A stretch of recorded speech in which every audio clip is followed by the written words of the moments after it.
Hello, Fola. Thank you so much for joining me on an episode of Heart to Heart.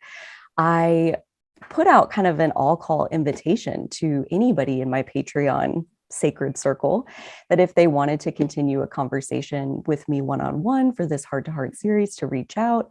Fola was interested. Thankfully, she has lots of fun stories, I think, that we're going to get to hear about.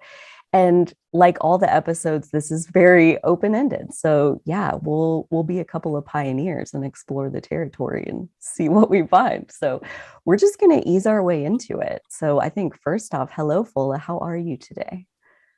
Hi, I'm doing pretty well. Moving into some interesting waters after the eclipse season. So, do you want to talk about what it brought? Like I guess, yeah. I mean, so my sun is in Taurus and my Mercury is in Taurus and my moon is in Scorpio.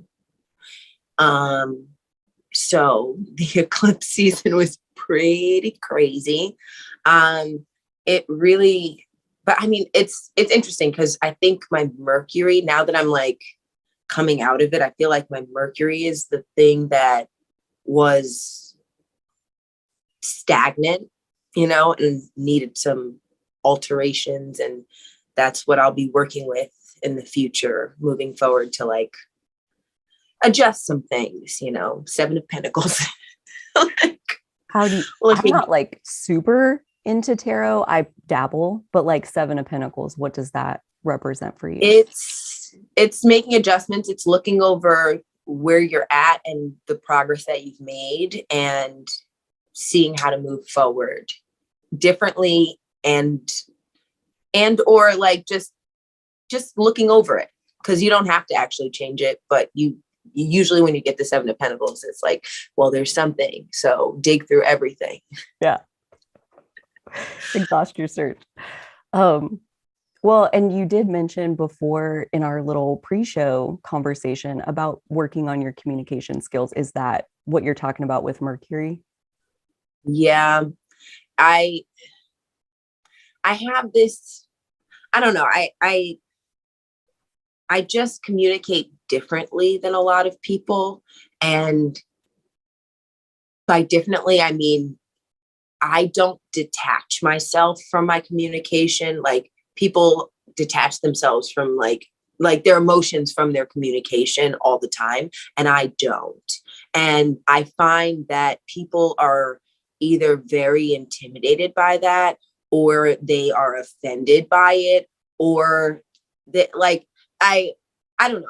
I find that I found more problems with by not detaching my emotions, or not having the ability to detach my emotions at will from my communication and the way that I not only just communicate things, but hear things as well. It does affect the way that I hear things as well.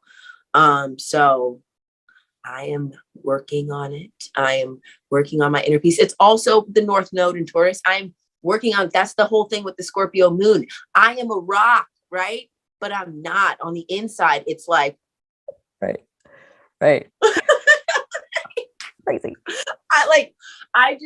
I realized that if I didn't have a Taurus sun, oh my God, I would be gone in 50 seconds. Like there's so many situations that I would just bolt from, because I'd be like, not doing this.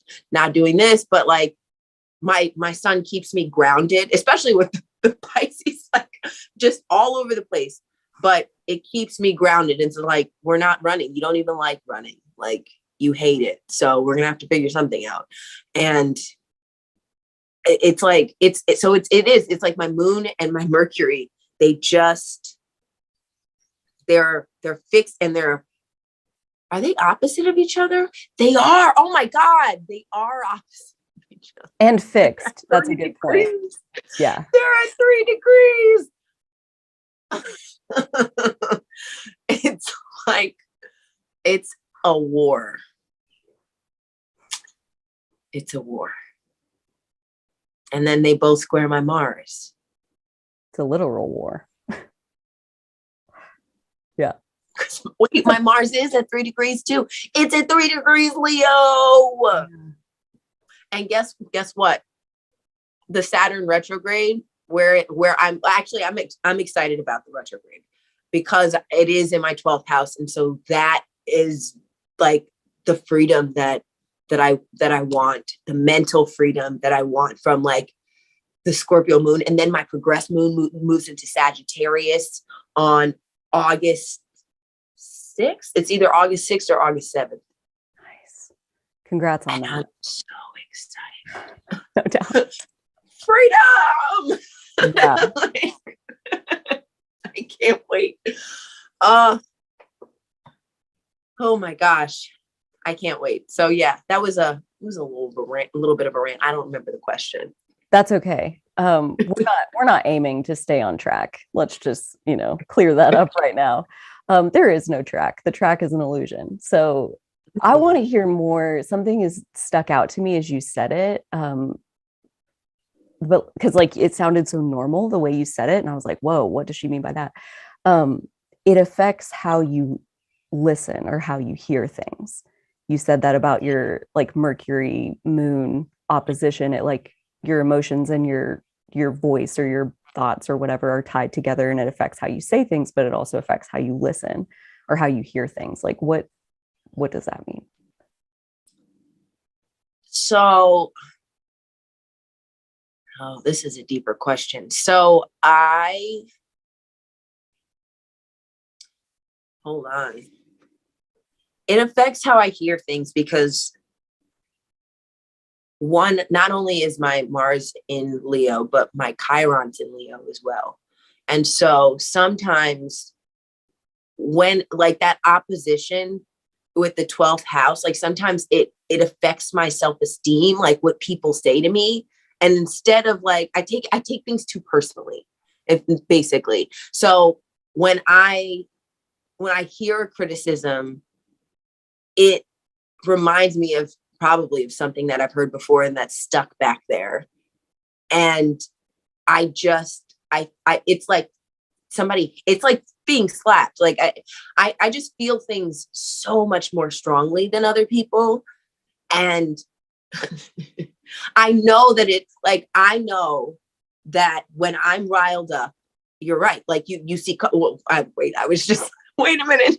I did the thing where I was listening to you earlier and I thought that you like responding to me. Like I just said it. Sure. That's fine. I see colors.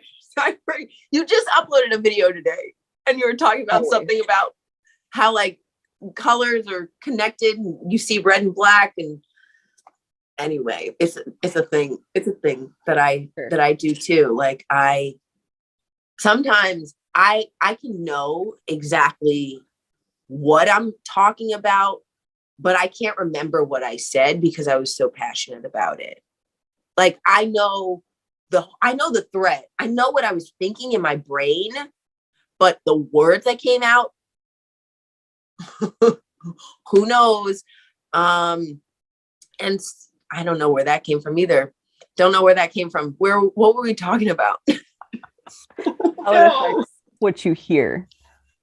Like, and you answered that you take things really personally, or that would you say that you like try to get into other people's heads and like figure out what they mean by what they say?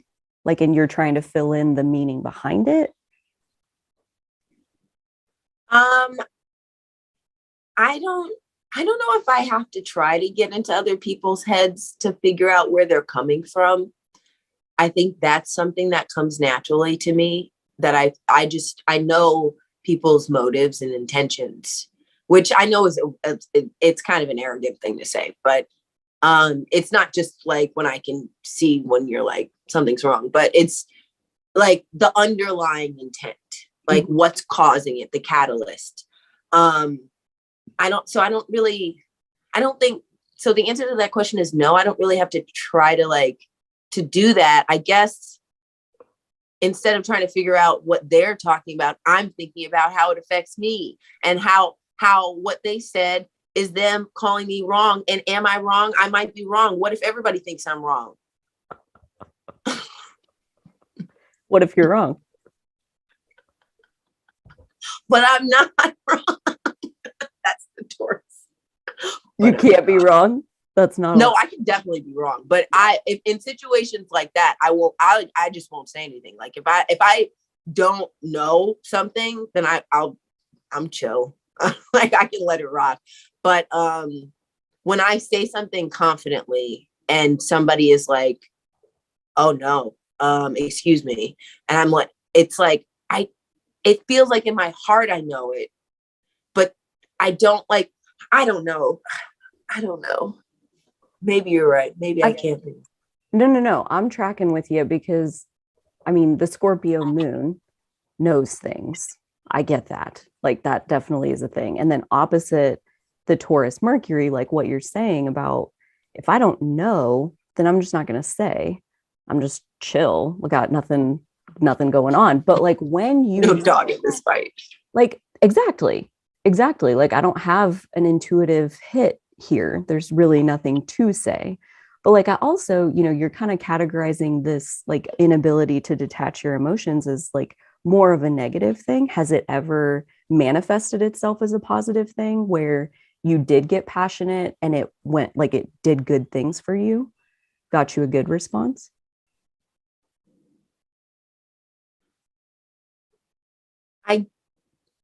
Yes. I mean, I guess so here's the thing. I always used to counter people's argument about like me being quote unquote aggressive or whatever. I'm like, all right, I'm at the same level not every second of the day, but like when I'm excited about things, this is the Fola that you get. When I'm upset about things, this is the Fola that you get. This is passion. It is not like, it's not aggression. It is simply passion because I give it when I'm happy, when I'm excited about things, when I'm upset about things, when I'm sad about things. Like this is who I am. And so I never saw it as an issue, but everybody else is like, well, yeah, but when you're excited, everybody wants to be excited. Like, but when you're mad, like that, nobody wants to hear it like that. Nobody's going to listen to you. And I'm like, well, just because you guys flip flop doesn't mean I do. Like, I'm the same. I'm consistent. But now I have to be mutable. I have to change. I'm working on it. You're very fixed though. Like when you do look at your natal chart, like there's a lot of energy going on in the fixed signs. I know. Like, that's not by accident. That's not an accident. That was on purpose. You meant that. Why do you think that is?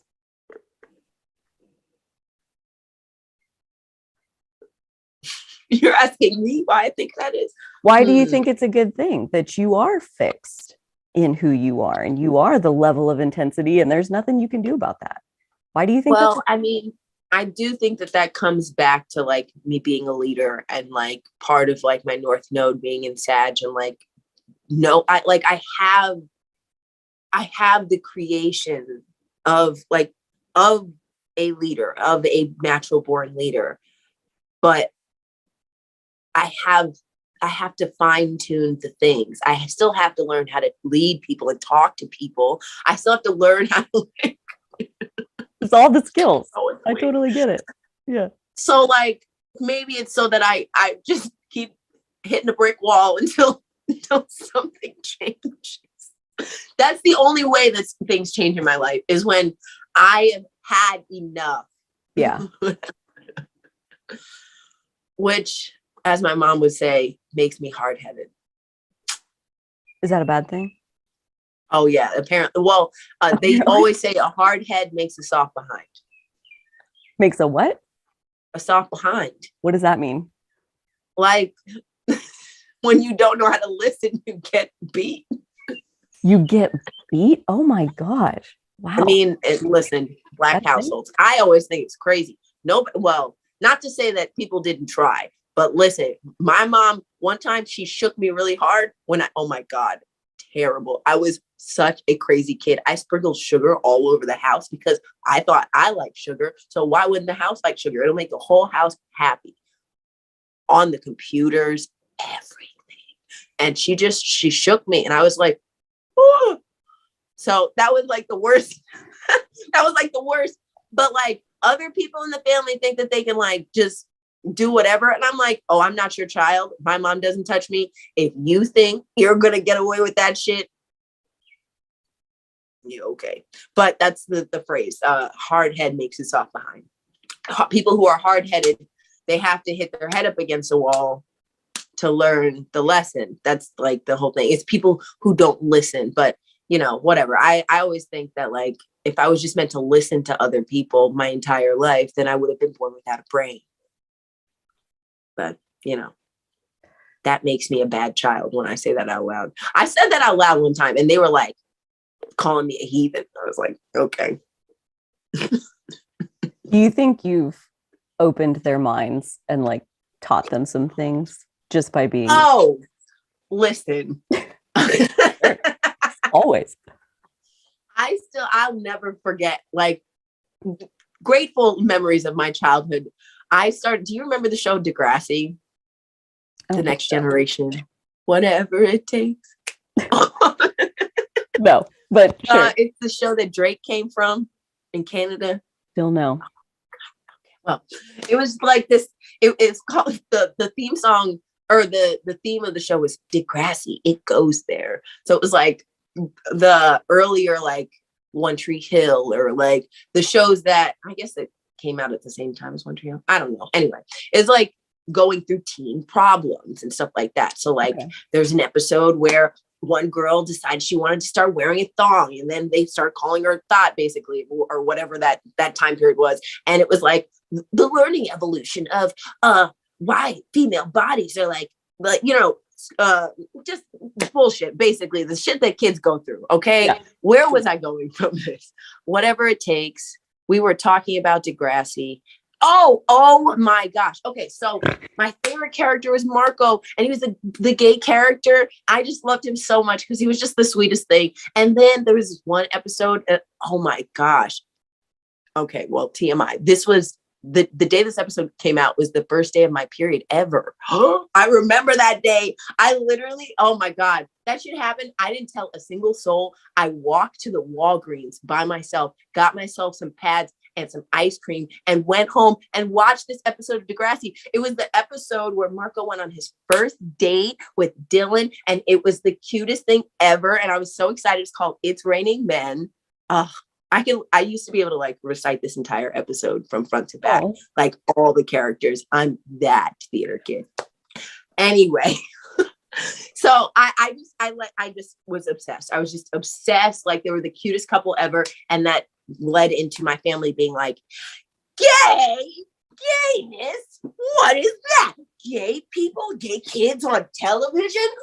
Blasphemy. I mean, oh my God. I was in a hotel. I remember this. It was at the family reunion. I was in a hotel room with my cousin Michelle, who my cousin Michelle is like 40 years older than me, by the way. Most of my cousins are a lot older than me. So auntie age. Cousin Michelle, Aunt Lonnie, and my mom. And they were all telling me how it was inappropriate of me to watch a television show where they had boys kissing boys, and it's inappropriate that they even make the teenage actors kiss each other. That's so wrong. And I was like, well, they're 18, and the straight one's like 21. And like I just arguing like back and forth.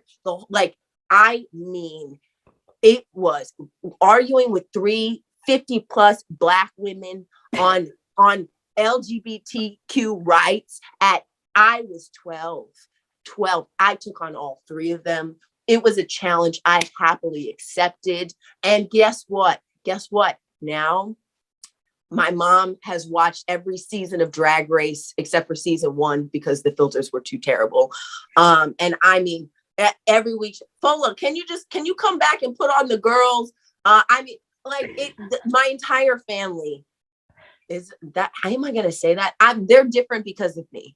They are different because of me, because I had the balls to challenge every single concept. And I'm like, I love Black people, but like older Black people are just, they have these ideas that have helped them survive. And I love them for their resilience, but we have to keep evolving, you know? If that makes sense. Anyway, and my family is, if anything, they are evolutionary. And I do think that part of my mission was to bring them to that space, because they're slow moving, because they're older. Like my mom's 40 years older than me. And she's the baby of the family. So yeah. But thank you for that. You know what? You're right. I always like associated, because my mom always used to tell me I was abrasive, and like, just, she would call me a bully, and I'd be like, dude, how am I bullying you? There's 3 of you. You're such a bully. 3-on-1, you're the bully. Yeah. But now I carry that. I feel like I carry that like warrior spirit into a lot of like situations, and I don't always have to do that, but I just always felt so like oppressed. I always felt like so oppressed with my opinions, even just being opinionated as a kid. Like, adults who are struggling hate kids who are like observant. Yeah. Hate Oh that my shit. God. Get it. Ditto. They don't want to hear your intuitive knowing. They shut you down and tell you you're wrong and tell you to stop lying, and like on and on and on. And it's like, it's not my fault that you're in denial, basically. But that's just me. What was your experience like?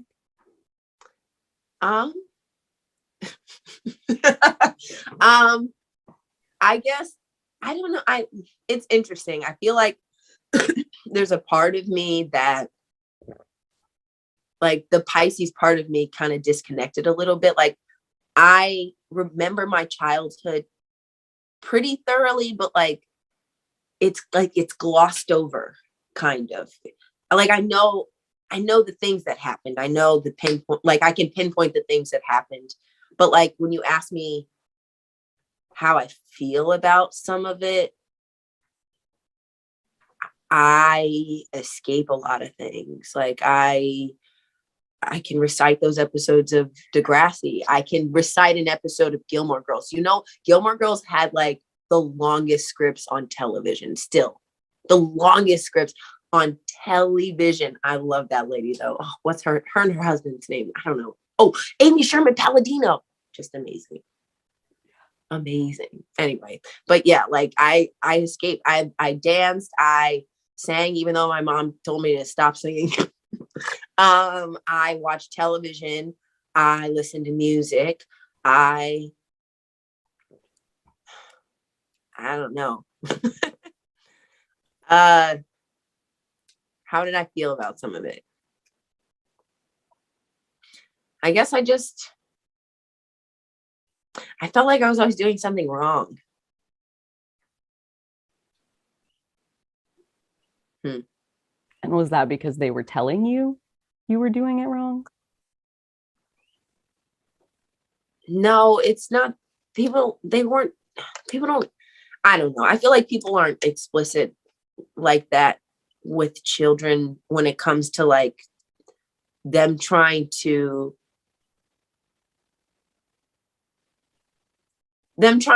like hide away from the light that children who see things shine on it, if that makes sense.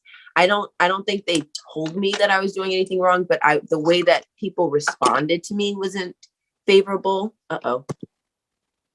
Did I disappear? No, yeah, you're good. You're back. There we go. Like, I just remember my ballet teacher being very, like, she just did not like me.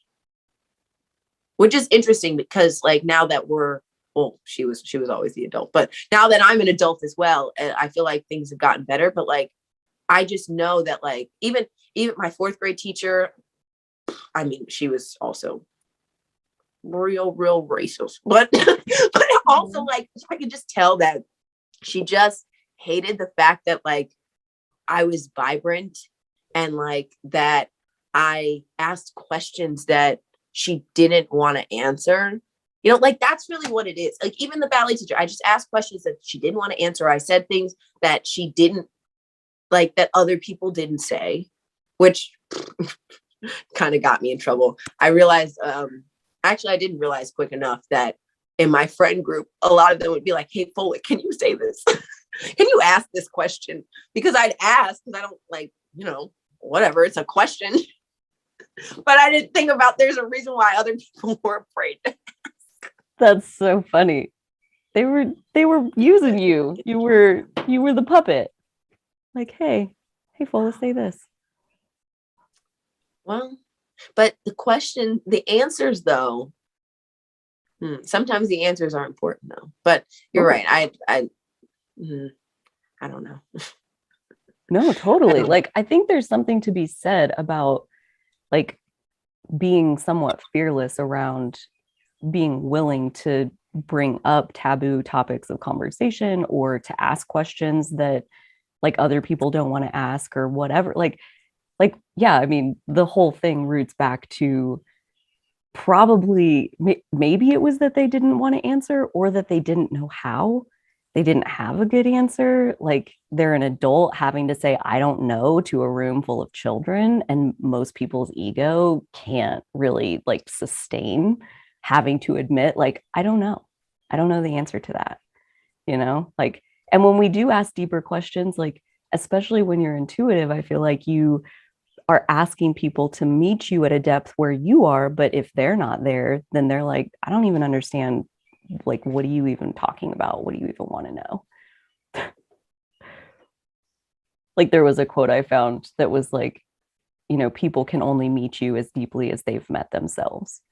And I would imagine between your Scorpio moon and your Pluto in Scorpio that you're working at a depth that like most people aren't. And so, yeah, you're reminding them about things that they just don't normally even acknowledge exist. You know what's funny? I think, isn't Pluto, like Scorpio's ruled by Pluto, right? Or yeah, Pluto and Mars. Yeah. I don't know. I feel like I have to know more about Pluto. I have these astrology books and I get like halfway through or like quarter of the way through and I start another one and then I start another one. And so I have like 7 books that I'm like an octopus just trying to like. Dude, that's how I use books. Front cover to back cover is overrated, I think. I don't know. That's just me. But yeah. Pluto and Scorpio, like as a generation, is basically intending to bring the taboo into the light. Like one of the most notable things that happened like during the Pluto and Scorpio transit was the AIDS epidemic that centered in the LGBTQ community. And that like forced everybody to acknowledge that like this community exists. And the AIDS epidemic was kind of like a spotlight that got shined on a lot of different things that were going on that like people just didn't want to acknowledge that was real. And so Pluto, that was like during the transit itself, which was like 84 to 95-ish. And would that be right with your birth year? Oh yeah, 93. 93.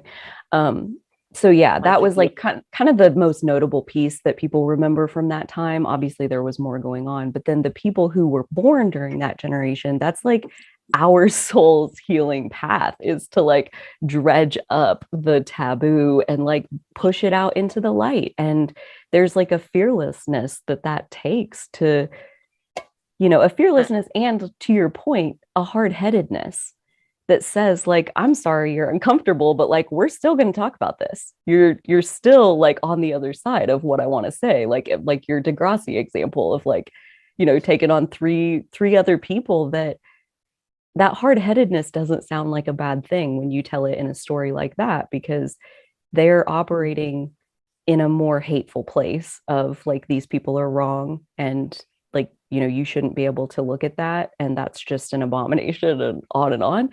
How dare they? And obviously that's not loving, that's not accepting, that's not unconditional love by a long shot. And your version is way closer, if not all the way there.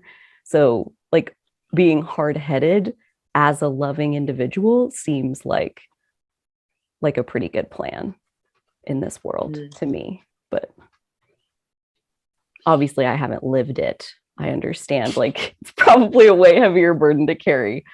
But I get it. Like I got one of those of my own, most of us do. When you really start tapping into your healing journey, your gifts, you paid dearly for them, but you paid for them. Now they're yours. You have them. Yeah. I don't want people to feel like they're being scolded when I talk to them. I get that. I get that. There's an art to communication, no doubt about it. And yeah, I think that's like admirable that, you recognize like, I want to work on my communication skills. I don't want to blame other people for not being able to hear me. I want to see what I can do to put myself out there in a way that is more hearable. And then if people don't hear it, I mean, they can only meet you as deeply as they met themselves. Like, they can only do what they can do. But I feel like you're already listenable, but I've only known you for a short time. So maybe this is something in the category of like, we just had the Gemini new moon, as far as like kind of beginning to see our new story and letting go of our old story. Yeah. Hopefully. So I guess I'm also going to try to lean more into the North Node and just kind of like put my feelings out there and my ideas out there, and not really, I don't know, because I feel like if I can just lay them out somewhere, I don't have to feel like I'm accosting people. Mm-hmm. Totally. It's so much easier to tell it to the video in general than it is to come up with like a person who disagrees with you and try to have a conversation back and forth with them. Like that's such a different situation. I feel like it's just easier to be hearable in general when you can get on a video. It's so interesting, because the thing that I sound best when I'm talking to people. Because even I feel like we were talking about this on, I don't know when we were talking about it, but like my South Node being in Gemini, like when I'm just talking, it just comes, and that's where the good stuff comes. When I sit down and like I'm like, well, all right, this is what I'm gonna do. It is real rough. It's real rough. And so what I started doing with recording is that I started going live on Vigo. So it's just like, however long it takes me to settle in is how long it takes me. But once I'm there, like there's a good rhythm or flow, but like I just have to work through it until it feels comfortable, until I feel comfortable. Yeah. So totally. I mean, I feel like when you're, yeah. I mean, it's like communication skill set. The beginning is its own skill. Like getting started on the recording is its own skill, and ending the recording, like taking off the plane and landing the plane. Like they're both a completely different skill. Just because you're good at one doesn't mean you're going to be good at the other. And both are going to take practice, right? And like find your groove with it. Yeah. So like it's a muscle to continue stretching and see like it's yeah, I mean, I'm still like nervous every time I record, like every single time. And there's a lot of times where I know I want to say something, but I don't have the words yet. And so, like, I'll literally just talk about how grateful I am that I even like am willing to open my mouth and say something and like get this energy rolling. And like it just, I mean, the gratitude just naturally like takes off into something like literally every single time. Because there was so long where, like you said about oppressed, and my word that I always use was invisible, that like that leaves a mark. I feel like when you go through it for such a long time, that it does leave you with not necessarily something to prove, but with like lost time to make up for. Like I didn't have access to this for 30 plus years, and now I do, and I am so grateful. Thank you so much. And we're off and running. Like that to me is like such a helpful bridge of just even expressing gratitude to be flowing the energy, and something is like always right there, it seems. I don't know. Because yeah, the beginning is hard. Like you feel like you start trying to plan sentence out like several sentences into the first like chunk of what you're gonna say, and it's not good enough, and like you just can't start. It's like, Dude, not the gonna thing work. is that I literally I record all the time. I like, cause I audition and stuff. Like, so I self-tape all the time. But it's just so different from having like something to say Mm-hmm. and Yeah. just showing up. Cause that's what I do. I'm a Pisces rising. I show up for life. Like, I'm here. But like, when you're, oh God, when I deal with talking, it just feels, it feels like I can never get it right. But that's not true. Yeah. Like, it's like the gold moments happen randomly. And I just have to be like recording the whole time to get one, to get like 15 seconds. Maybe The best moments are in the car. share some more about that. Like, what is a gold moment? How do you know when you did it right? Like, what is it that you're aiming for? You know, I guess when I feel like I have a gold moment, it's when like there's like when I can feel like my chest is a little lighter, you know, like the thing that I wanted to say came out right. I communicated it in the way that I felt was is like digestible, not even just digestible, but like it's just me giving it. Mm-hmm.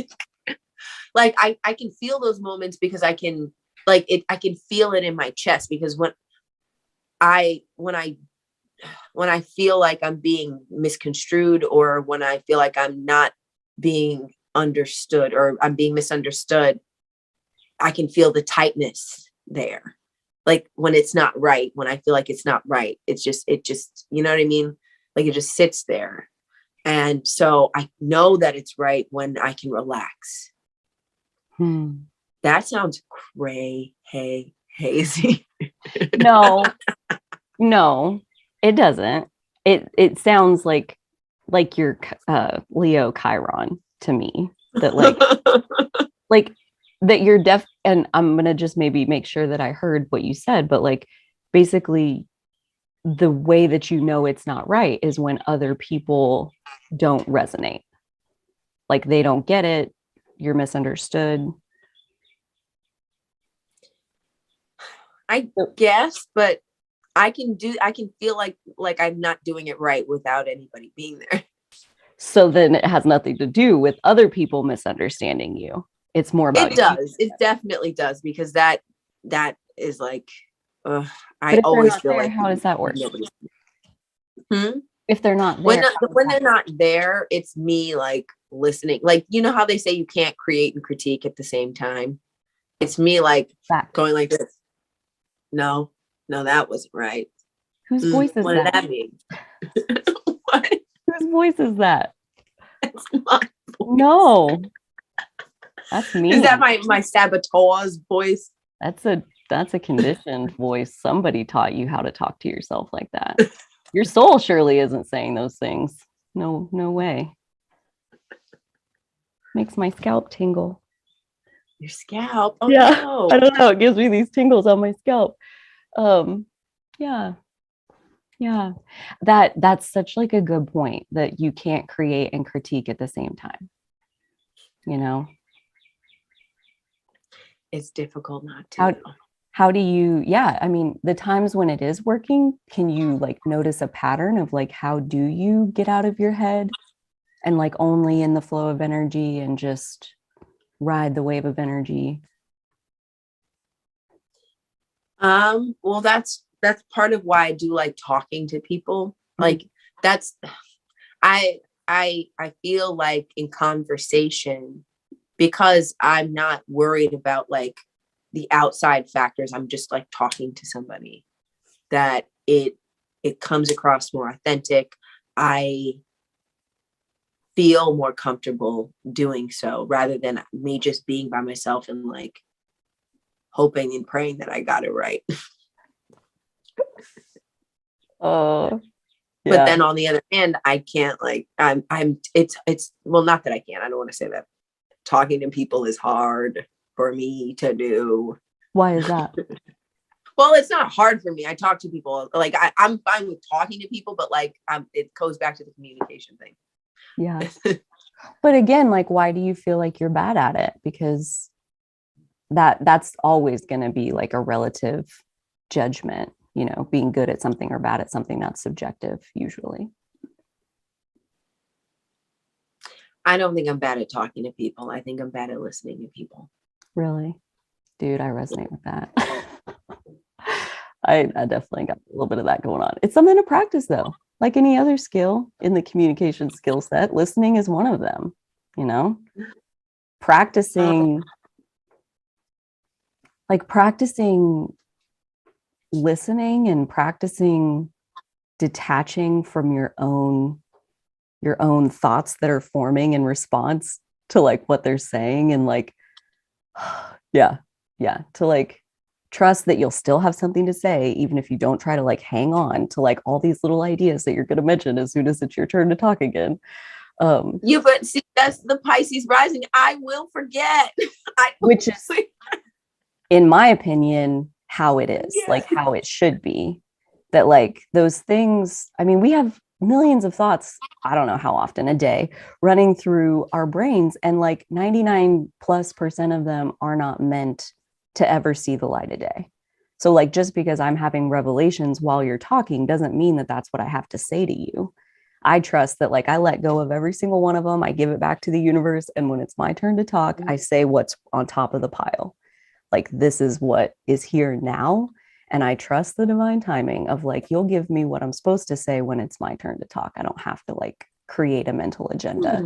That's how I practice listening. Cool. Since you mentioned it. Yes. I like that. There's like a trust piece, I think, is the key maybe to that.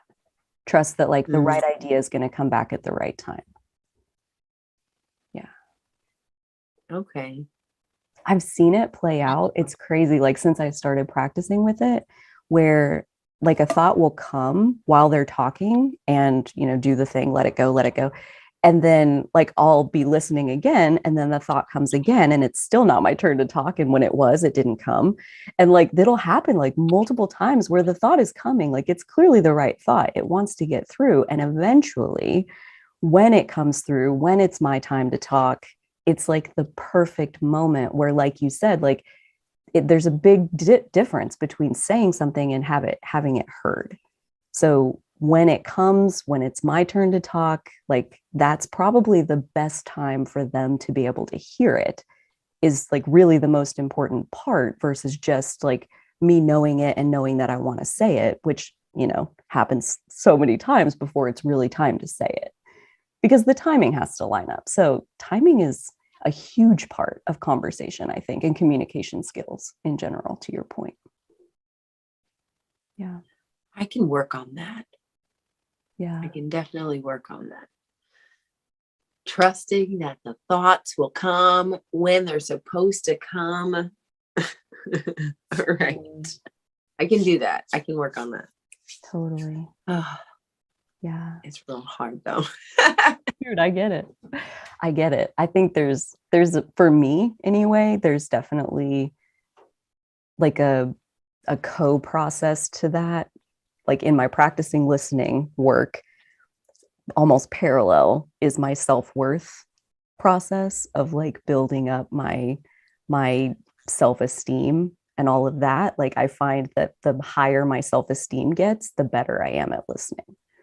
I don't know if that's like a case for everybody, but I do know that like that feeling that you're describing, when I feel like I'm being misunderstood, or like I said something and the person's now responding and they're addressing me like they definitely misunderstood what I said, that gets this like palpitation happening in my chest that like I want to jump in. I want to take the conversation back and like make sure that they understand that they misunderstood. Like that is like the drive that's in there. And getting that under control has been actually done through my self-worth, where them misunderstanding me is part of their process and actually not any of my business, because I can't control what they hear from what I say. I can only control that like I'm aligned with my own energy and like doing it the way that it feels good and right to me. in this moment. And if they get pissed off, if they think that I'm the most wrong thing that ever happened, if they tell me I did it wrong and like tell me I shouldn't be making videos, like, I mean, they get to have those opinions, and they're not a reflection of what I offered, you know. None of it ever is. Positive feedback, negative feedback, none of it is a reflection of what I offered. It's all a reflection of like what they have going on inside their life, you know. And again, that's part of that self-worth of like, I can't control anybody else. I can only control myself, you know? Yes, I no? am working on it. All of these things. I hear you. Me too. Dude, it's a work in progress for the long haul, maybe. But it's a fun one, I think. It's fun to figure out like the little steps forward, and to like, even just yesterday, I had that moment where I said something, they responded, and like were, you know, misunderstanding me or whatever. And it's like, I sat with that discomfort, and instead of vocalizing it, I was like, wow, like this is the first time I've ever gotten to like really observe the discomfort inside my body that's coming from feeling misunderstood. Where is this coming from? Like, why does it bother me this much for them to misunderstand me? Why does it feel so scary and risky for them not to get it? Like, and so I really like went into the discomfort. Granted, I was not listening to her at that point, but like, you know, we do our best. So yeah, it's like even just witnessing little growth like that, where you would normally interrupt and you didn't. It's like celebrating, like, hey, my communication skills are getting better. Like, great, you know, I listened really good. That's a good question. Like, I'm getting better. Yay. Little bit by little bit. Yeah. Working on it. God. I get it. Yeah, I am excited for the progress. I am excited for the progress because that will feel good. Well, and do you think like if you looked back like 5 years, 10 years, because you're what, like late 20s, right? You said 93. So yeah, like to your teens and early 20s, like how do you think your communication skills have improved in the last 5 to 10 years?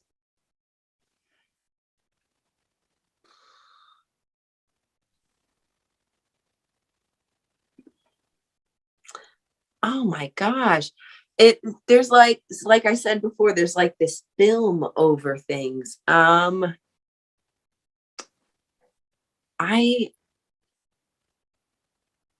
feel like I don't have an accurate view of how I communicated when I was a child. Like I I I'm like one of these people that like if I didn't look in the mirror, I would forget what I look like because I am just like when I was a kid, I was just kind of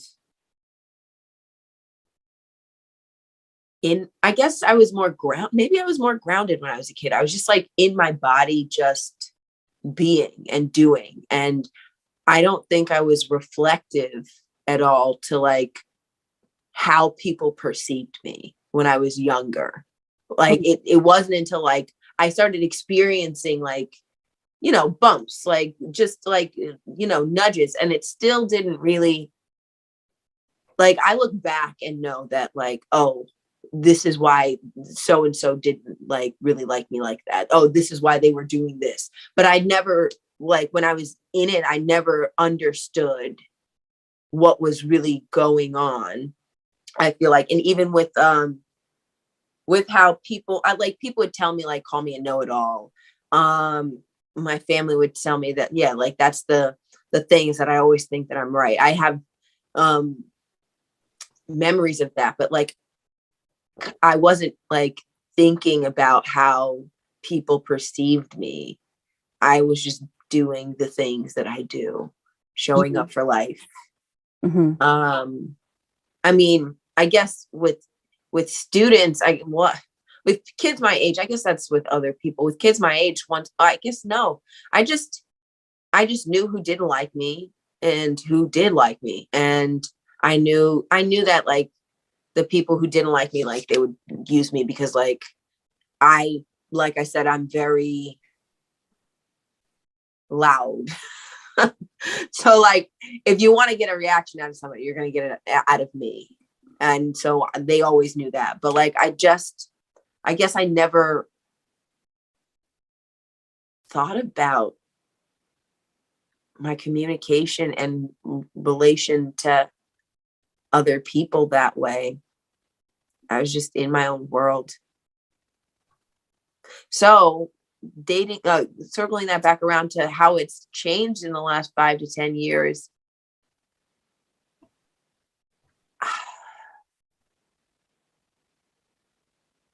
It's like going from being in your own bubble and experiencing life and just not really knowing why, just taking things for face value, and then being hit with a ton of bricks. Like I've experienced so many ups and downs when it comes to my communication in the last 5 to 10 years. Good things where I do realize that like if I relax, I know when to say the right things.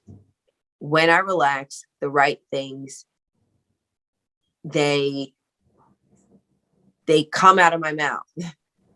But like when I am anything other than relaxed, it just feels like a bomb. Like it just feels like nothing I say is ever right. Nobody understands me. I offend people, or I am self-righteous, or I'm all these other criticisms. Like it was like being ripped from my own bubble to feeling kind of like a pariah.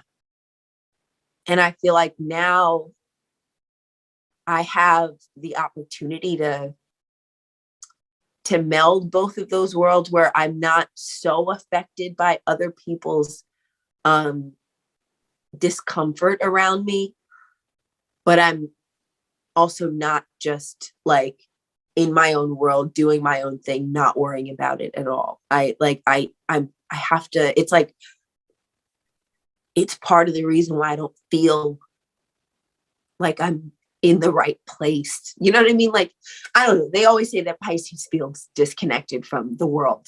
But I feel like it's because of my communication, where I'm like always in limbo, you know?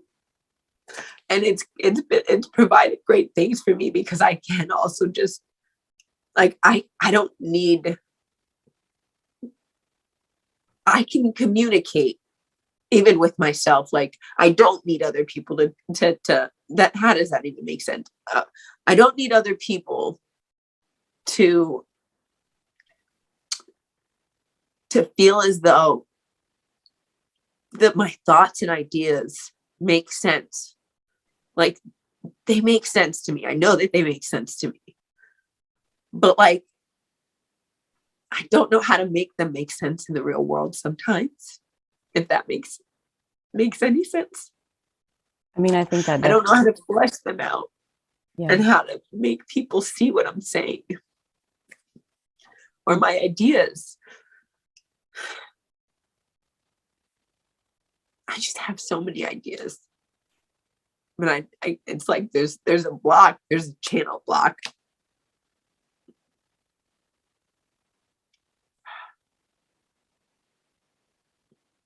I don't even know if I answered the question. I don't even know if there was a question, but that was really good. That was really good. I think you hit on something that is key for practice, like moving forward, that like you said, like when I relax, I know I can say the right thing.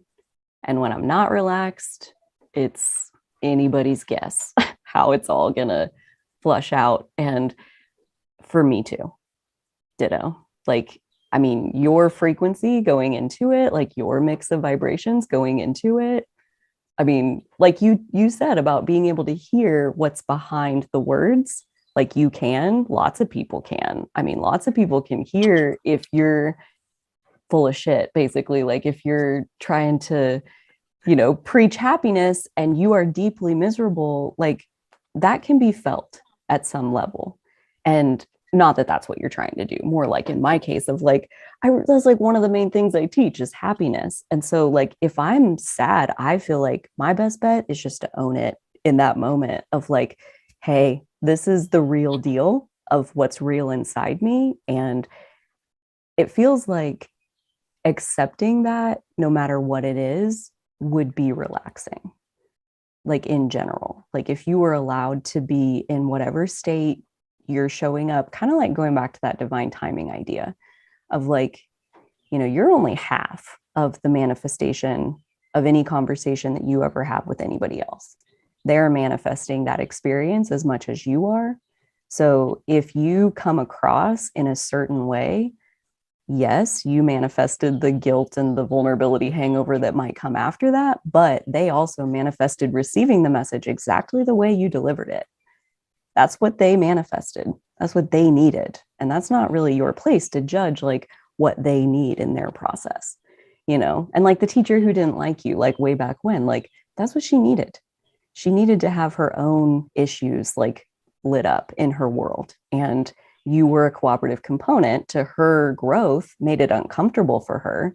But again, that's what she needed. And yeah, when you come across like intense or passionate or anything, like the people listening, that's what they need. That's like trusting the emotion behind your voice. Like, I mean, especially with the Mercury opposite moon, like, yeah, the sooner we can stop fighting against that and just like ride that wave. Like, if it's intense, if it's loud, if it's passionate, dude, like, I can't even picture it going wrong if on the inside you are relaxed and you are flowing the energy in the way that feels right to you. Okay. Well, it's not for me to know though. It's a practice of like you stepping into it. So I don't mean to tell you that this is how it's going to work. No, that's good. I've been trying to do the like unclench the butt cheeks thing, like you were talking about. You were talking about totally. Where you're like, yeah, if you're clenching, the whole thing, it is. It's not in your body. Yeah, and I realized that there's a lot of the times where I'm clenched for no reason. I'm clenched if I get too close to somebody else on accident, and like, oh my God, like just for what? Yeah. For what? For what? I think it's like residual tension. Yeah, residual like feelings of unsafeness from previous experiences that we haven't fully processed that live in our body. This is my own perspective. And then yeah, like you get in a situation where you're like all tensed up and like in the middle of like a room by yourself. You're like, why am I so tense right now? Like, what is even happening here? So yeah, it's like a real thing. I'm at 1%. Oh no, 1 second. Oh. Plug in. Is it working? It is working. Lost the train of thought again. That's okay. Usually, see, divine timing, that was meant to happen too. Like that one was complete. Next. Easy peasy. Let me consult my book here, my list of things. Your list. Ooh, I love a list. Yeah.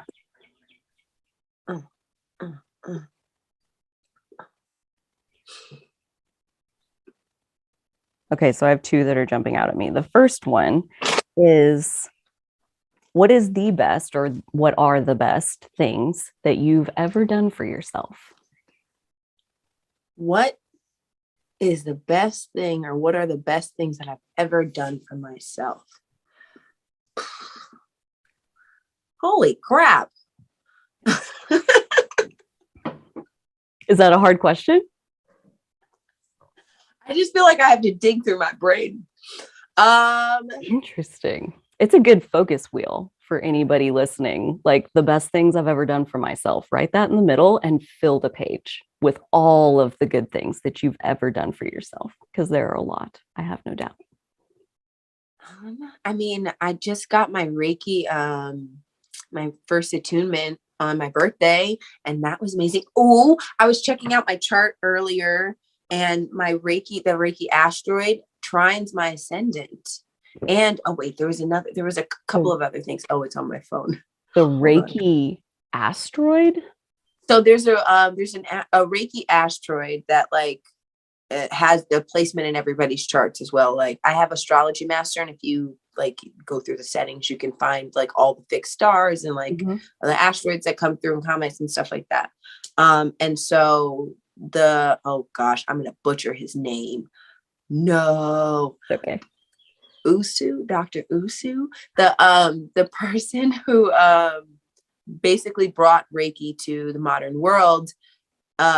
His Reiki placement was trining his Chiron. And so it's like, how is he meant to help heal? Is that like he brought like the symbols and the introduction of universal life force energy to the modern world. And so like when you have like your placements and aspects with the Reiki asteroid are supposed to tell you more about how you can heal. And I've always been like, well, from the second that we had the what's it called? The Sacred Circle, the first one. I was like, I want to help people, but this is too much, giving my energy away to these kids. Maybe I said that to somebody else. I don't know. Something along those lines. Yeah. That basically so you weren't where you wanted to be at that time. And so I think that it's interesting that my Reiki placement is trining my ascendant. And what is it trining? Is it trining or is it sextiling? It might be a sextile. It's a Sag. But wait, it's at the end of Sag. Because we can always shorten this part if we need to, but let me.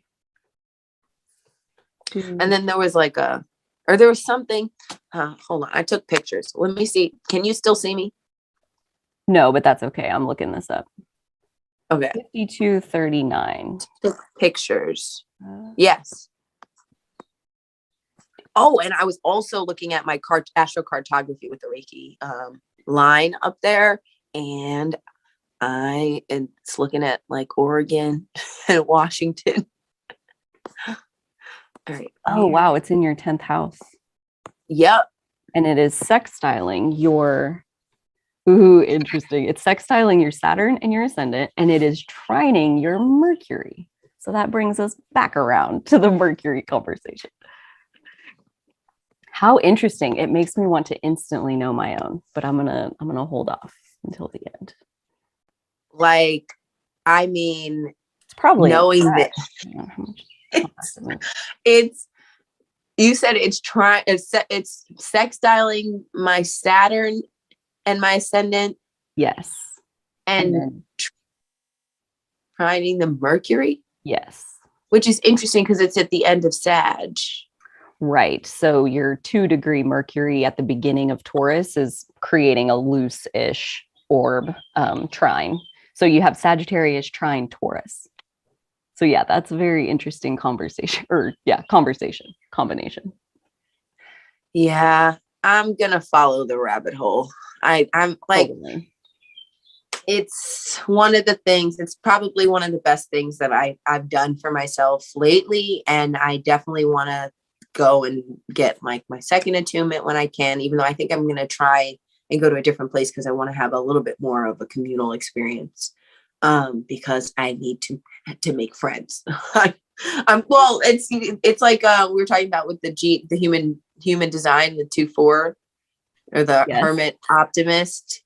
Into that. I didn't look into it, but I got like a mini reading for it, so like I know a little bit more about it. Which is basically, I am a manifesting generator, so I have to relax and not try and skip steps, which is a thing that I do. And I have to I don't know. I guess I have to wait for the opportune moment. I have to make friends and make alliances and make, just continue to go throughout my life. And then when I see opportunities that are perfect for me, to slip into them, which is kind of how I've been rolling without knowing it. Mm-hmm. I've been rolling that way. So it's good. It's just a little frustrating because it's not like I can just, I'm not supposed to just go out and do my own thing because I usually skip steps. I have to wait for somebody else to do the building and just find the place where I can help people shine. Because I feel like that's what I do. Like, even with the dance studio that I basically like helped build from the bottom up, Mm-hmm. it was me like making her studio, her rules and stuff like that. Obviously I'm still in the middle of my finding clear boundaries, so I attract people who don't have boundaries. So like the rules and stuff were kind of both of our doing and stuff like that, but it was still her skeleton, and I just kind of brought magic to it. Mm-hmm. You know, without taking credit for her thing, because obviously it's still her thing, but like, you know what I mean? Like I make good things shine. Yeah. If that makes sense. And so don't know, lost, it's gone. Okay. It makes me want to ask, like, where you're at now and like looking forward, would you say you're trying to like give that magic to yourself, or like, are you looking for another partnership, or like, I'm definitely trying to give that magic for myself. I feel like I definitely have to do my own thing. But it's me being okay with not having the security that I so desire as a Taurus. Like, I have to be willing to float until I find things that are perfect for me. And that is scary and that sucks. But it's the path that I'm on now. And so I am working on letting go and trusting. And just going with the flow, like just, I don't know, sailing the seas of life. Right? Your Pisces rising thing. I love how you say that. You just show up for life. Like, what are we doing today? I'm good with it. Like, I'm here Dory now. is my spirit animal. What is? Dory is my spirit animal. The fish on Finding Nemo. Yes. Yeah, I could see that. I love Dory. It's the best. She's the best. She's the best. And I do remember something sometimes. Uh-huh. Yeah. I can still remember that episode of Degrassi, all the lines. Right. And like, that's how much I detached, though. That's how bad, the detachment is because I was like, you know what? I'm going to cling on to this. Memorizing things is not my thing, but I will memorize this. Yeah. Watch it over and over enough times. All that Taurus energy can watch it probably just on repeat and be totally fine with it. The iPod that I used to have, like back before they were phones. Oh my God. It was like this thick, and it had all the fuck music. I mean, I had a huge music library, but like the video library that I had, that were just the clips of all of my favorite clips of my favorite shows, moments from movies that I would just watch over and over again. For what? I have no idea. Pleasure, I guess, of predictability. I think it's a thing. I guess. I mean,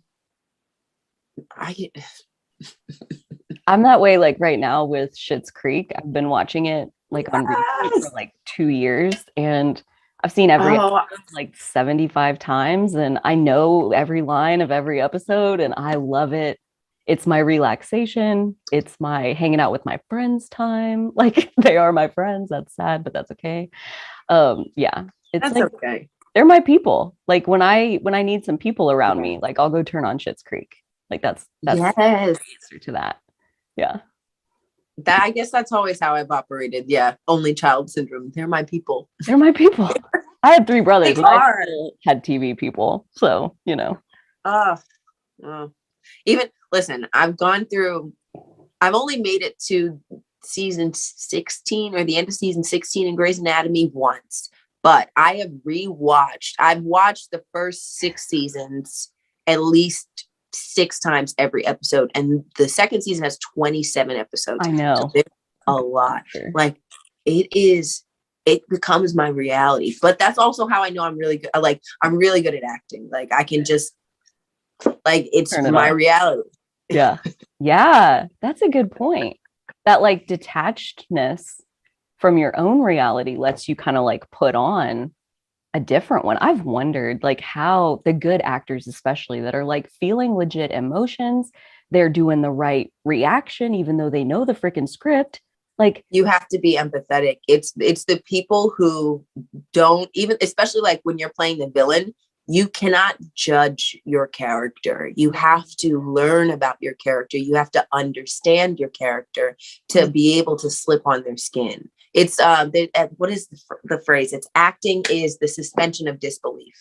You know, like even for the audience, like that's part of like continuity, is keeping them in the moment, not having a Starbucks cup in Game of Thrones, you know, so that people just check out and like, wait, what? Yeah. But like for actors, yeah, you have to like, and that's why even with character development, they're like, no, you have to make up a story. Like, what was your fifth grade class like? You have to know these things so that you can know how they would respond to that. It's a doozy. It's a doozy. Yeah. It's a crash course in like really being sympathetic and empathetic to like human nature. Yeah. What's your favorite character you've ever played? Favorite character that I've ever played, or maybe favorite if there's more than one. So we did in college, we did the lower depths, but we did it as, we set it in Occupy Wall Street, and we did it as an improv play. So like we had to read the lower depths, understand the characters, and then like we got assigned characters, but like they were like non-gender. So I played the main character Luca, but I did it as Rose, and like we all got to pick our own characters and like do this story development in our background. And because it was improv, it was like we had a loose storyline. It's a way that the story is supposed to progress, how your character feels in each scene. What are you trying to accomplish in each scene? And what's your relationship to the people around you? But like, when I say like, it gave me a crash course in like being mother hen, because I had to make sure everybody stayed on track with the story, like whip it back around. Like if people got off topic because we're improvising, keep everybody in the like in the mood of that scene. And like, I mean, the director that we had at the time, oh my God, Mark. Oh, he was awesome. Shout out to Mark Bloom. Shout out, Mark. Like legit, before I knew any, like I said, I was just living my life. Before I knew anything about myself or my character, I was just, just being me. And he's the first person to ever tell me that I was an open soul. Like, I mean, this director, this acting teacher, I mean, he did teach religion as well, but like this acting teacher was like, oh, I cast based off of like your people's personalities. Like, I'm not going to cast somebody who's clearly a villain in life to be like the lead of my show. I like, some people do it because actors can do anything, but it seeps through. And I was like, oh, okay. Well, what character do I have? The protagonist. I was like, okay. Do you resonate with that? Like just as your personality a little bit? Well, he said that like this character, the protagonist in the lower depths, is basically the healer who goes around listening to people's stories, offering their advice and just ways to console and give people solace.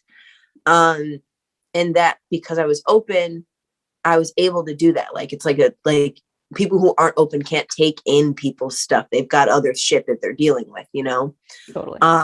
And it was a nice thing to hear, because I always I just thought that I guess going back into like school and like not being able to communicate, not being able to communicate, but people using it against me, the way that I communicated.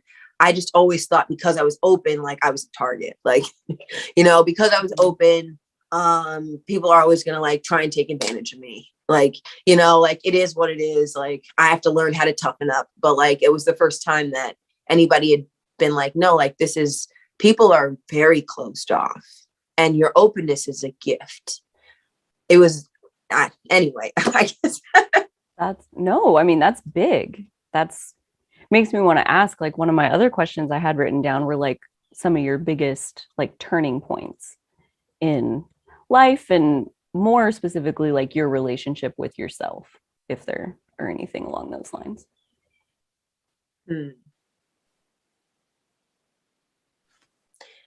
I mean, one of my biggest turning points was, I guess you could say, February through May of last year. I filmed my first movie. And it was a multimedia film, mostly based in dance, but like using spoken word and obviously music and just, other, like a lot of history. It was very history based. It's basically about the Black woman's journey from Africa to modern day. And it taught me so much about myself, so many things about my culture and where I come from that I didn't know. Because we had, I forget the name of, like, I guess it's called an EGOT, a film EGOT, Dr. Stephanie Harris. And she just, the same way I can riff about like movies and television and who was in this and they did this in 6 Degrees. Like she just knows all the things about history and like all the juicy nuggets, like someone who's just dedicated their time to learning all the things. And it was just like being in this circle of light, like of taking me out of like, I guess taking me out of darkness in a way. I feel like I was such a bright kid. And then my grandma died when I was 14. And like a lot of things were happening there, but like she died. And so that was like a huge turning point. That was when I started like separating myself from society, like staying home. Like and when I was in the 10th grade, I stayed home so much because my chemistry teacher, once again, another one, just didn't freaking like me. My chemistry teacher, Miss Chalky, hated me. She hated me. She thought that I just was never going to get it. Like I would get to the point where I would ask questions. She'd be like, don't worry, Fola, you don't need to know that. But then she would get mad at like one of the other students who asked the same question, like, why didn't you know? You should have been studying. It's like, what the fuck? Like, I was so over it. I was so done. I was just like, you know what? This is the first time, because my grandma, my mom worked like 4 jobs when I was a kid. And so I would always take the bus from my aunt's house. My grandma lived with my aunt. My grandma would always put me on the bus.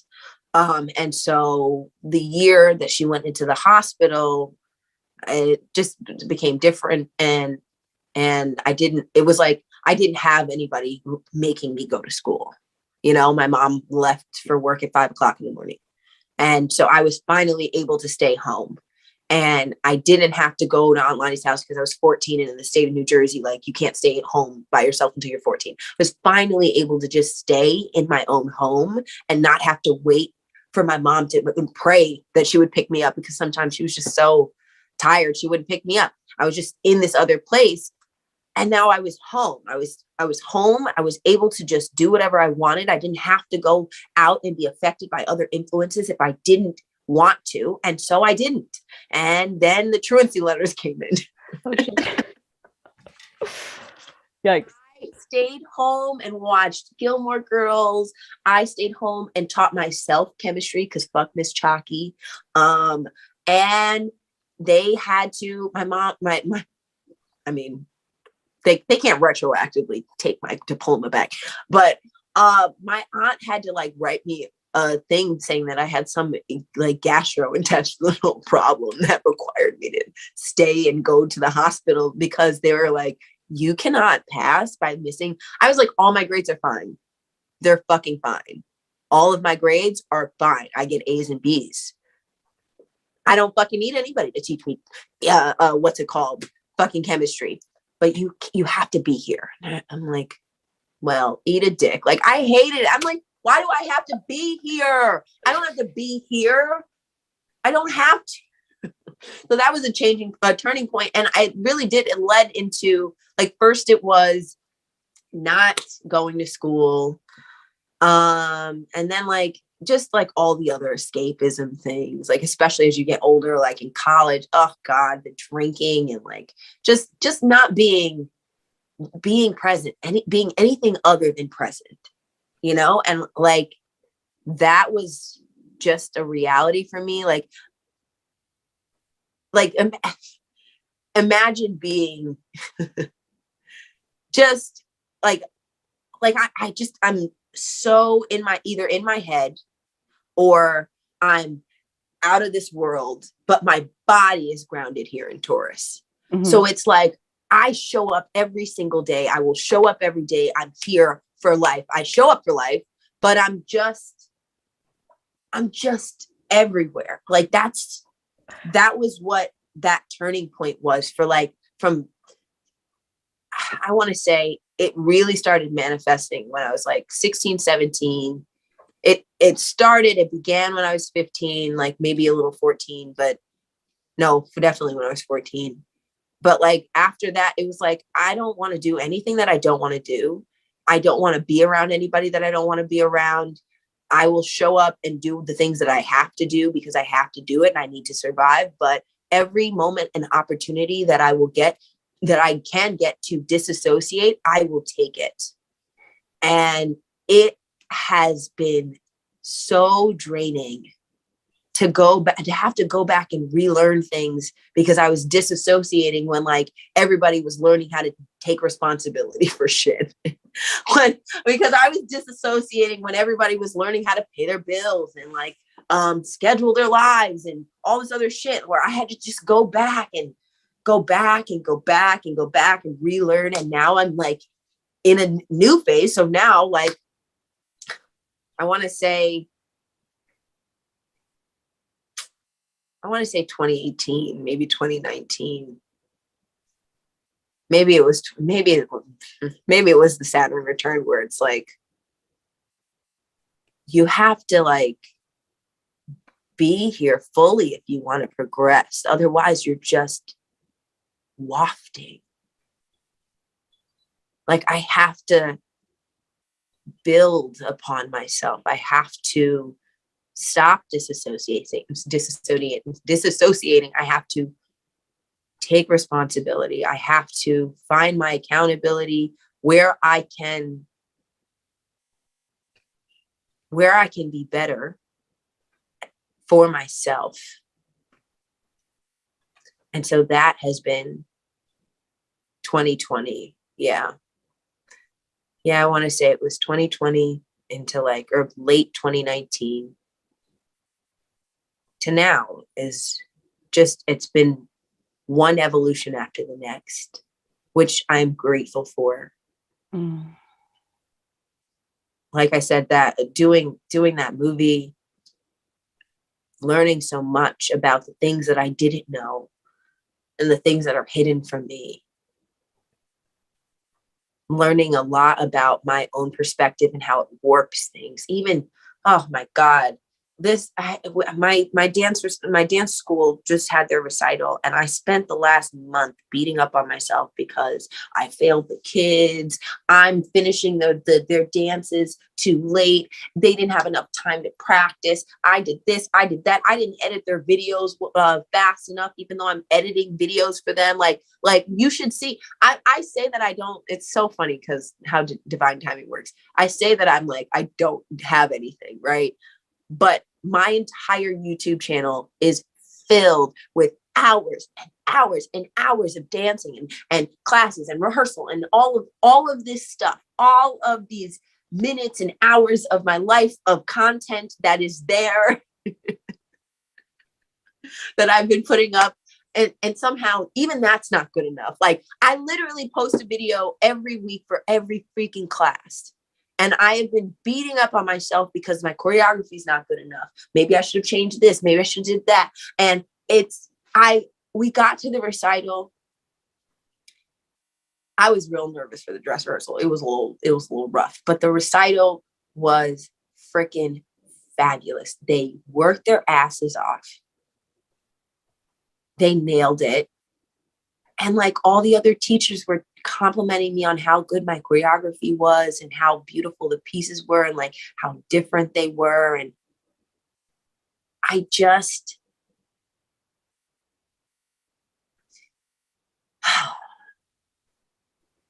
put myself in a box all day, every day. I feel like I am consistently like just beating on myself for no reason. And it has to do with, a lot of it has to do with confidence, because I do feel like I'm set back because I feel like I've taken the wrong path. Like, I always feel like everybody else's path was the right way and mine's not, even though I know in the back of my head that that's just not true. But like, it just feels like everything I do is wrong, but it's not. And it's like, I can't, it's just like, how do I get the glasses off? Like, I can't see it until somebody else tells me that, this was great. And I'm like, really? Oh my God. Really? Oh God. I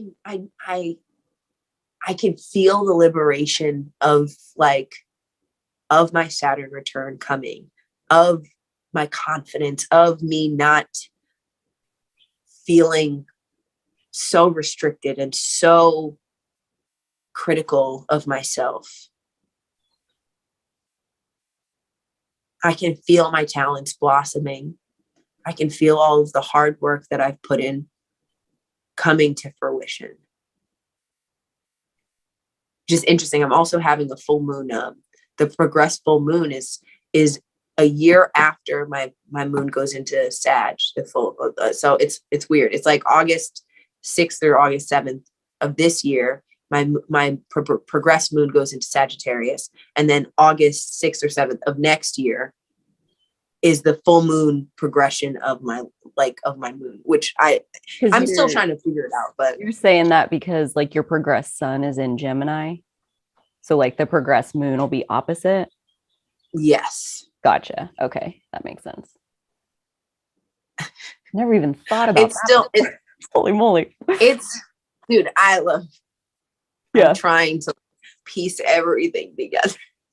One piece at a time. Like all we can do. Yeah. You're like on the precipice of so much, like the general feeling that I get is very similar.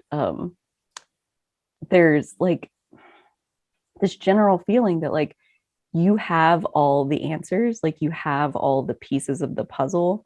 And I understand like it's not put together and you can't necessarily see like what the picture is going to be like once you do finally get it all put together. But like, as I listen to you talk, even though like there's a lot in there, there's a lot going on, but all of the pieces of the picture are there. And maybe there's like some extra pieces still that are floating around in there, like self-doubt, self-criticism, that are making it hard to like put the rest of the pieces together. But even that sounds like, dude, like you're aware of it. You're aware that this is happening, which gives you the opportunity to say, do I want it to continue? Once we become aware of stuff, it's no longer unconscious patterning. It's no longer like, oh, well, I guess I don't have any control over that. Nope, you're aware of the self-criticism now. Like, quit it. You know what happens when you start getting the devil card over and over again?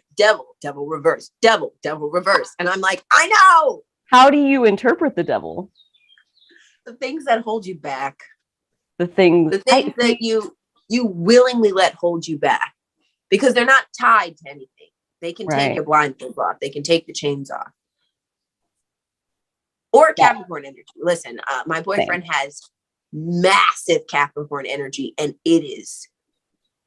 I'm like, you will not control me. Yeah.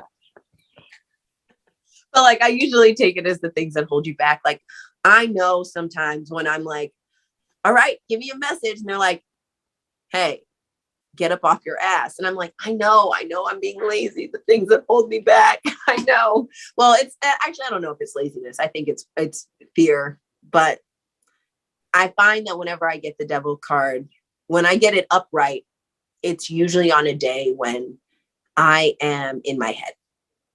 And then when it is reversed, it's usually on a day when I do it anyway. Where was I? What was I listening to? Oh my God. Oh, I had YouTube. Sorry. We're on a different track. I had YouTube playing. I told you I was listening to you. And then it just, I don't know. I usually have the autoplay off, but somehow it got switched on. So I let it play. Mm-hmm. And it started on this lady's video of like, I'm in a phase of do it anyway. So when I have a thought in my head that says, maybe I won't do it. Oh, it's raining today. Oh, I say, yes, I acknowledge my feelings that something is making me feel uncomfortable and I don't like something about a situation, but I say, I'm going to do it anyway. And like, or something that I like committed myself to. And it's helped her push through things in her life. And I feel like there is definitely like, because I know you're on the opposite end of that spectrum of like listening to that voice. And I feel like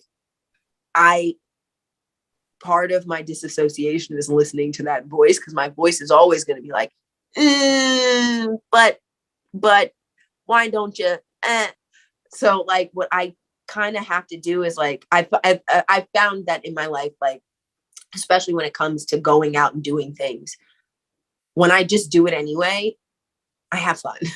Like,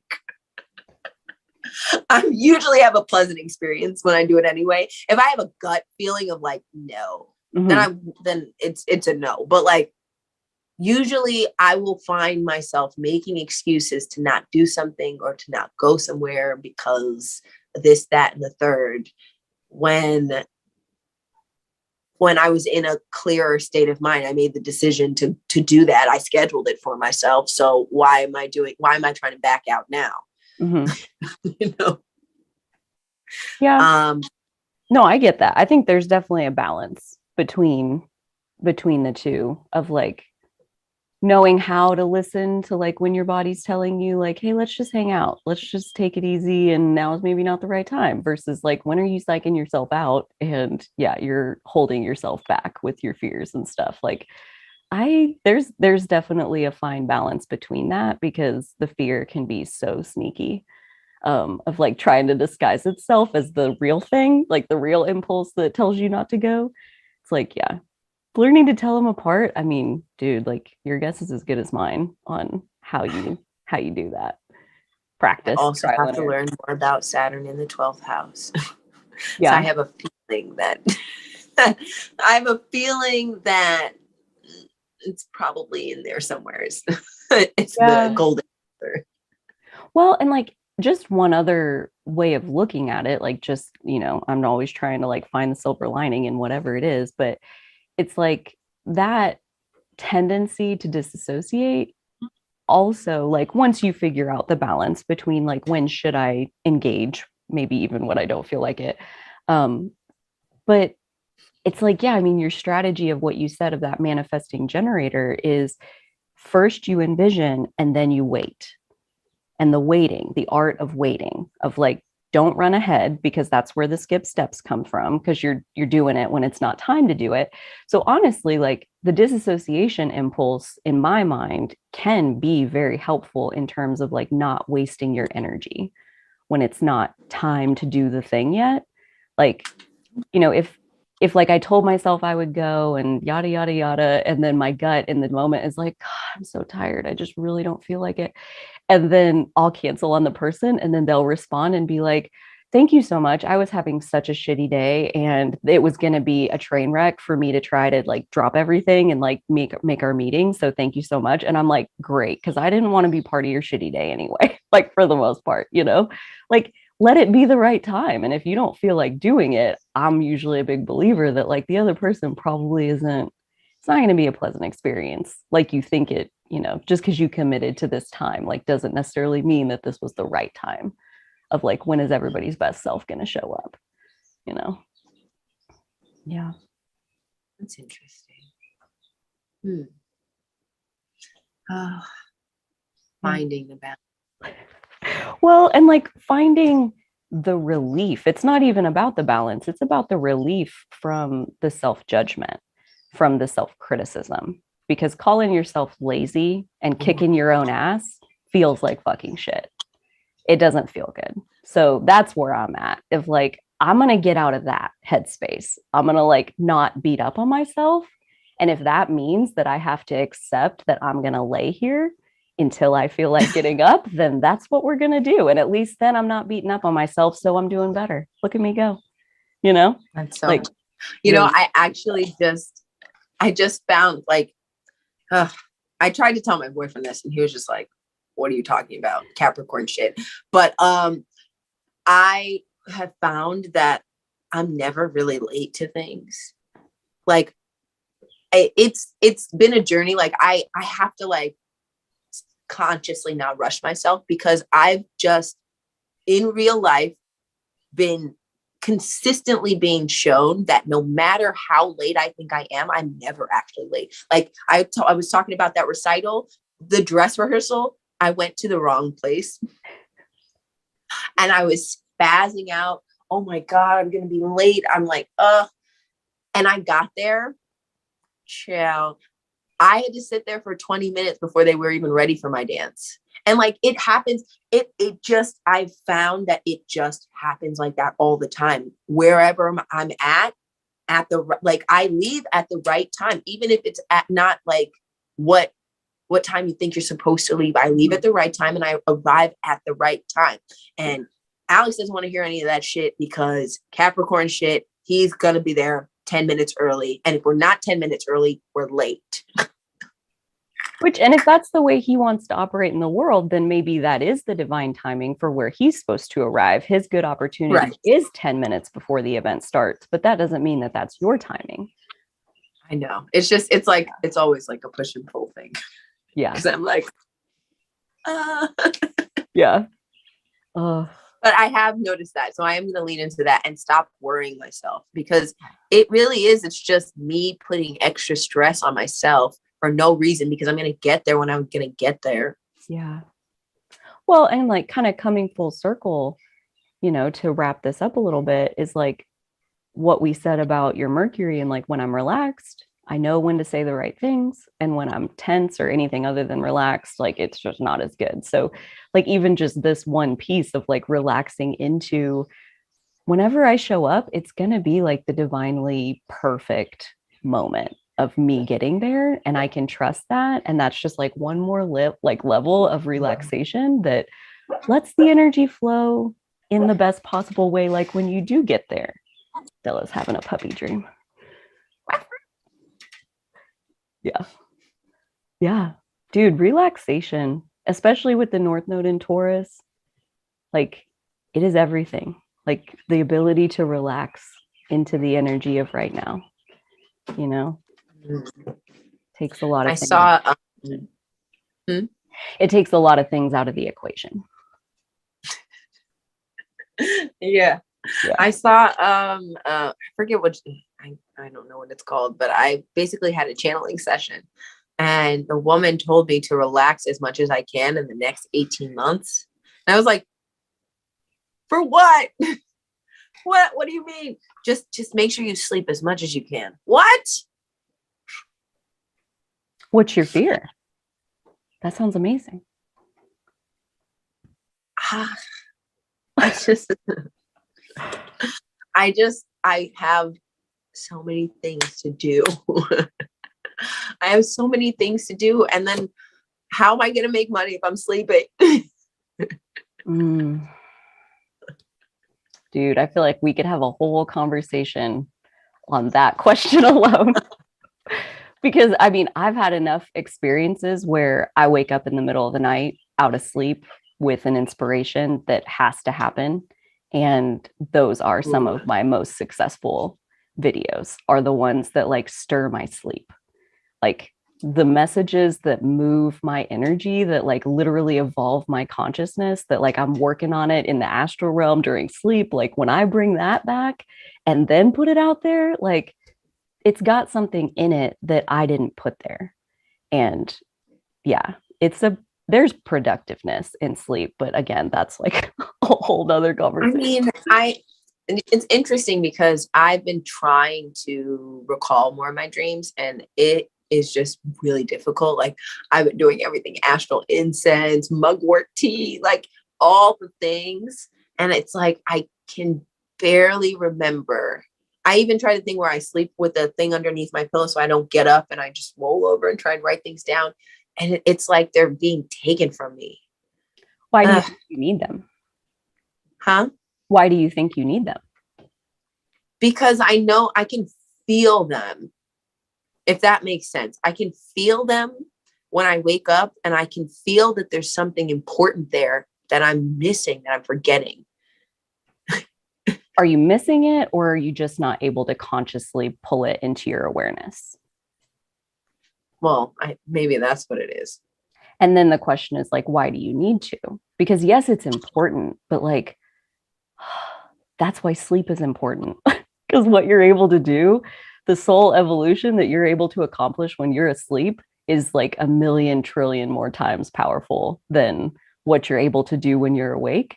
Like, again, my general trust of divine timing is like, if you remember your dream, if it follows you into your awake consciousness, then there's work for your consciousness to do with that dream, with that segment or that message.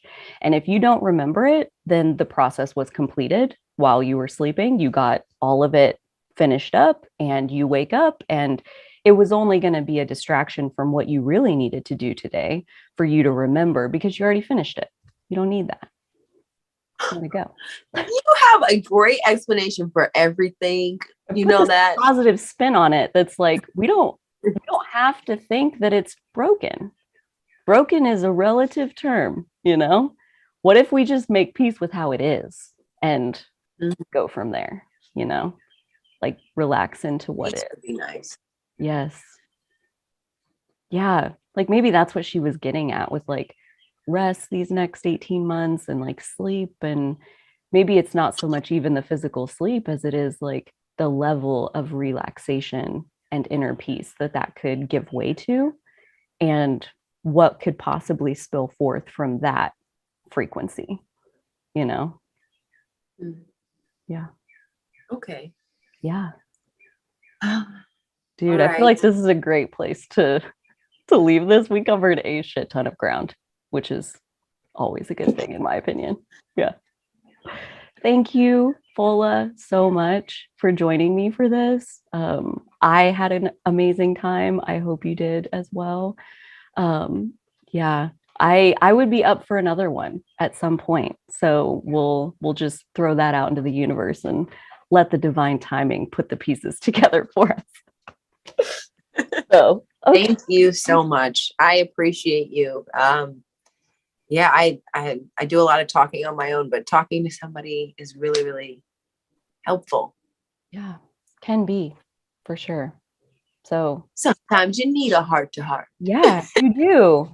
And this is an open invitation for anybody in the Patreon. So if that's you watching and you want to be on one of these episodes, holler at me. The email's down below. So yeah, everybody takes such good care of themselves, and so will Fola and I. Okay, bye.